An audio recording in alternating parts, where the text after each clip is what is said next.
Hello everybody and a good day to you all. Today I'm talking about Stitcher's episode number 7, The Root of All Evil. In this episode, Kristen and the whole Stitcher's group help solve murders involving a dead person. They do this by stitching Kristen's consciousness inside this dead person's mind. Well, this dead person of the day is a young girl who loves to party. Seems like her life is going fantastic. She seems like she's very wealthy. Everything is going good for this young girl. And well, until she died. But it turns out it's not what it looks like. This young girl just appears to be rich, but she's not quite there. See, she breaks into people's houses, while these rich people's houses when they go away. And while they're gone, she pretends and tries to live out her dreams inside this person's houses by having these crazy parties. Well, things don't work out well for her because she ends up dead. And it's up to the Stitchers group to find out what happened. So while they're doing that, and before that went down, Kristen gets a surprise guest. And a surprise to everybody on the show. Kristen has a boyfriend. No one saw this coming. I didn't see this coming. How did this happen? I mean, she's the one person on the show who shows the least emotion has a boyfriend. Who doesn't know how to interact with other people. Has a boyfriend. Who kind of acts almost like a robot. Has a boyfriend. No one saw this coming. No one.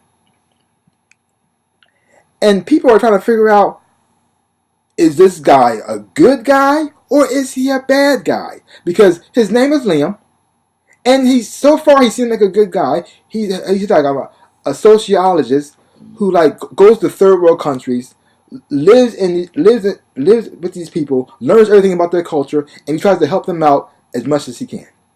And he does this. He goes to country to country. He does this all the time. And because of Christian's condition, in a way they kind of work together.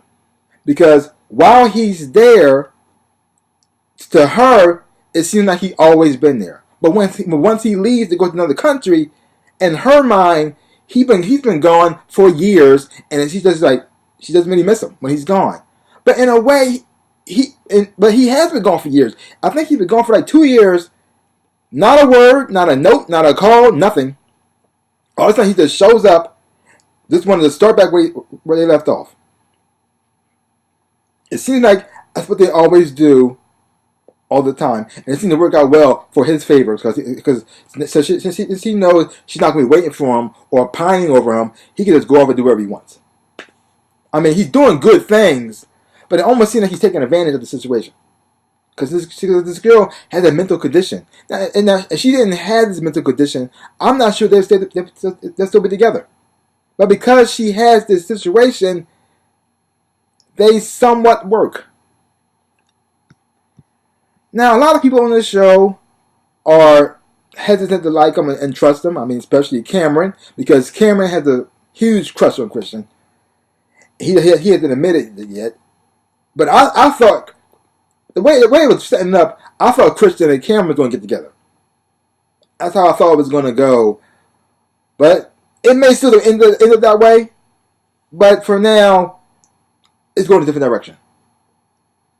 And their leader, Maggie, doesn't trust this Liam guy.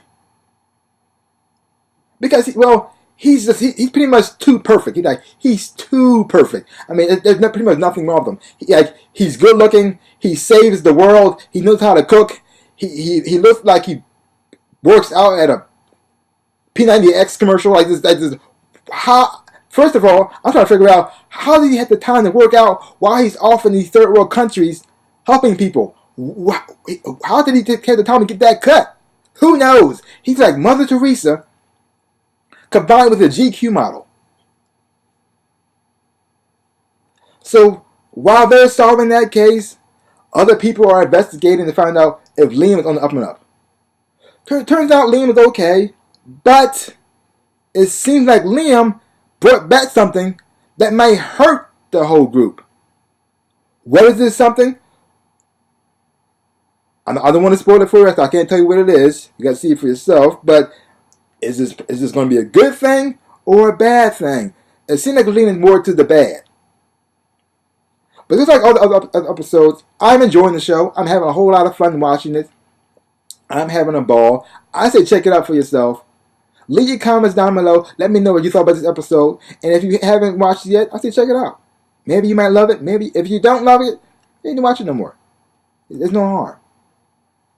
Now, before I close out, there's one character I want to mention.